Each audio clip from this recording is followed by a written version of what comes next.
Hello বন্ধুরা, good morning. কেমন আছো তোমরা? আশা করছি ভালো আছো, আর আমিও বেশ ভালো আছি। ঠান্ডাটা একটু কমেছে, তাই বেশ ভালো আছি। আর welcome back to my channel entertainment and cooking. আর আজকে হলো 26শে জানুয়ারি। তো 26শে জানুয়ারি প্রজাতন্ত্র দিবসে সবাইকে অনেক অনেক শুভেচ্ছা জানিয়ে আমি আজকে আমার ব্লগটা শুরু করছি, রান্নার ভিডিওটা শুরু করছি। তো গাছটা দেখো কি সুন্দর। তো চলো আমি আজকে তোমাদের সাথে আমার রেসিপিটি শেয়ার করছি। তো আমি আজকে তোমাদের সাথে যে রেসিপিটি শেয়ার করছি সেটা হলো ডিমের কারি। খুব টেস্টি একটা রেসিপি, তোমরা সবাই জানো। আর ডিম কম বেশি সবাই পছন্দ করো, মানে সবাই পছন্দ করো ডিম, আশা করছি।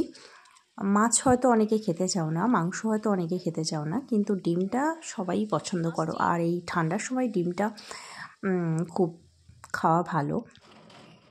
তাই আমি আজকে আমাদের বাড়িতে ডিমের কারি রান্না করছি, আর সেই রেসিপিটাই আমি আজকে তোমাদের সাথে শেয়ার করছি। তো এখানে দেখছো ডিমগুলো আমার সিদ্ধ হয়ে গেছে। সিদ্ধ হয়ে যাওয়ার পর আমি এভাবে আস্তে আস্তে করে সব ডিমগুলো ছাড়িয়ে নিচ্ছি। দেখতেই পাচ্ছ ডিমগুলো বেশ ভালো, খোসাগুলো খুব টুকটুক করে তাড়াতাড়ি ছেড়ে যাচ্ছে। অনেক ডিম থাকে খোসা ছাড়তেই চায় না, তবে এই ডিমগুলো বেশ খোসা ছাড়ছে। আর দেখো এখানে আমার প্রিপারেশন মোটামুটি রেডি হয়েছে, আর ডিমগুলো আমার সব ছাড়ানো কমপ্লিট হয়ে গেছে। তাই এখানে আমি জল দিয়ে ভালো করে আরেকবার ডিমগুলোকে ধুয়ে নিচ্ছি, যাতে হালকা ডিমের ওপরে কোনো পর্দা থাকলে সেটা ছেড়ে যাবে, বা কুচি কাচি ডিমের খোসার কুচো লেগে থাকলে সেগুলো ছেড়ে যাবে, তাই একটু ভালো করে ধুয়ে নিচ্ছি। তো এই যে ধোয়া আমার কমপ্লিট হয়ে গেছে। এবার দেখো ডিমটাকে আমি যেটা করছি সেটা হচ্ছে চাকু দিয়ে এভাবে না আস্তে করে একটু করে কেটে দিচ্ছি। সামান্য কাটবে, খুব বেশি কাটার দরকার নেই, জাস্ট সামান্য কাটবো।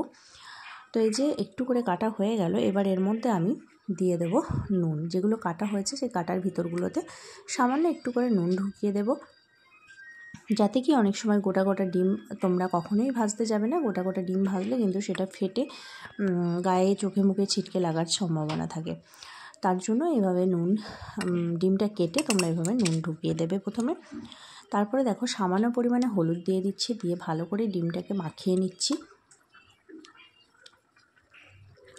এই যে ভালো করে ডিমগুলোকে আমি হলুদটা আর নুনটা মাখিয়ে নিলাম। নুনটা তো আগেই দিয়েছিলাম।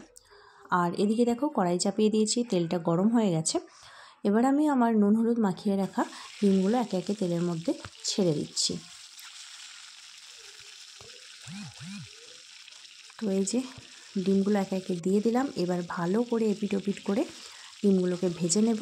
আস্তে আস্তে করে উল্টাবো, আর ডিমগুলোকে ভালো করে এপিট ওপিট করে ভেজে নেব। একদম বেশ গোল্ডেন ব্রাউন করে ভেজে নেব ডিমগুলো।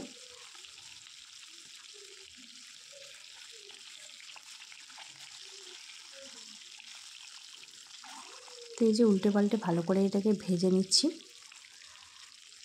ডিম খেতে তোমরা কে কে পছন্দ করো আমাকে প্লিজ জানিও। আর আমার রেসিপিগুলো ভালো লাগলে অবশ্যই লাইক শেয়ার করে দিও, এবং আমার চ্যানেলে নতুন হলে অবশ্যই সাবস্ক্রাইব করে নিও, যাতে নতুন নতুন ভিডিওগুলি পেতে তোমাদের কোনো অসুবিধা হয় না। তো দেখো ডিমগুলো আমার সুন্দর ভাজা হয়ে গেছে। আবারও আমি কড়াইয়ে তেল দিয়ে, মানে ডিমের তেলটাই যেটা ছিল সেই তেলটাই দিয়ে তারপরে আমি একটু পাঁচফোড়ন দিলাম, আর দুটো কাঁচা লঙ্কা কুচি দিয়েছি এখানে আমি। লঙ্কাগুলো খুব ঝাল, তাই অল্পই ব্যবহার করেছি। তোমরা তোমাদের স্বাদ অনুযায়ী ঝালটা ব্যবহার করবে। তারপরে আমি এখানে সামান্য পরিমাণে ক্যাপসিকাম কুচি আর সামান্য পরিমাণে টমেটো কুচি দিয়ে দিয়েছি। তারপরে এটাকে ভালো করে নেড়েচেড়ে নিচ্ছি তেলের উপরে। 2 মিনিট নেড়েচেড়ে নেওয়ার পরে দেখো টমেটোর আর ক্যাপসিকামটা একটু নরম হয়ে যাওয়াতে আমি এখানে আমার কেটে রাখা পেঁয়াজ কুচিগুলো দিয়ে দিচ্ছি।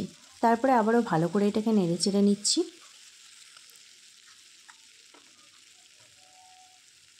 তো এই যে খুব সুন্দর করে নেড়েচেড়ে নেওয়ার পরে একটু পেঁয়াজগুলো নরম হয়ে যাওয়াতে আমি এর মধ্যে নুন আর হলুদ অ্যাড করে দিচ্ছি। তারপরে আবারও এটাকে ভালো করে নেড়েচেড়ে ভেজে নিচ্ছি।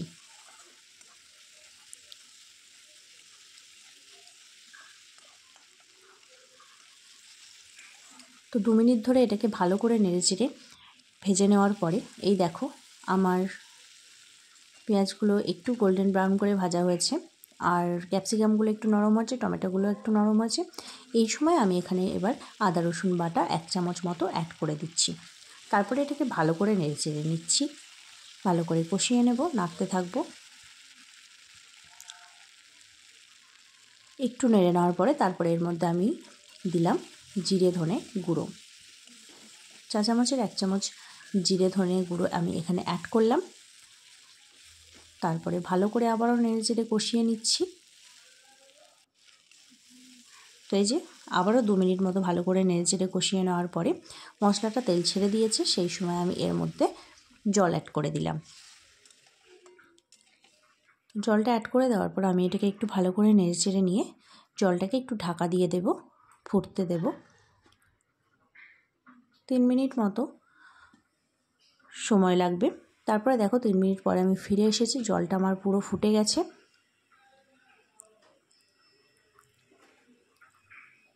দেখতেই পাচ্ছ জলটা ফুটে গেছে একদম পুরো। এই সময় আমি এবার আমার ডিমগুলো জলের মধ্যে অ্যাড করে দিলাম।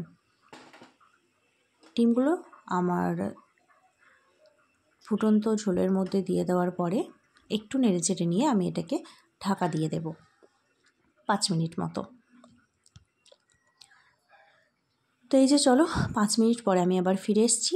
এই সময় তোমরা এতে নুনটা কম বেশি হলে দেখে নিতে পারো।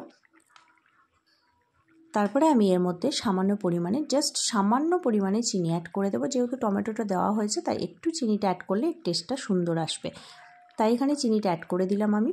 তবে তোমরা কেউ চিনি পছন্দ না করলে তোমরা নাও দিতে পারো, কোনো অসুবিধে নেই। তারপরে দেখো সামান্য পরিমাণে ধনে পাতা কুচি আমি এখানে অ্যাড করে দিচ্ছি। তারপর এটাকে ভালো করে নেড়েচেড়ে নিচ্ছি। নেড়েচেড়ে নেওয়ার পরে আমি এটাকে আবারও 2 মিনিট মতো ঢাকা দিয়ে রেখে দেব।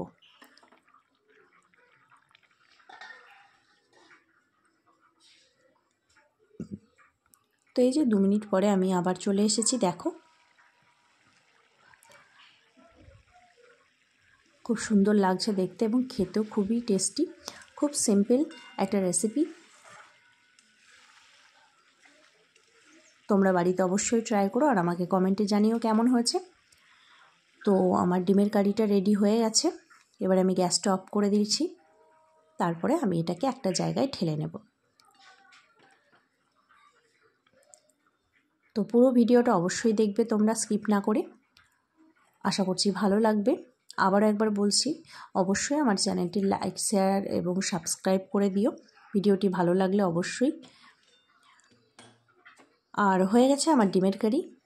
তো এরকম নতুনত্ব আরও রেসিপি পেতে আমার চ্যানেলটি সাবস্ক্রাইব করে নিও। আজকের মতো টাটা, ফিরে আসবো নতুন আবার।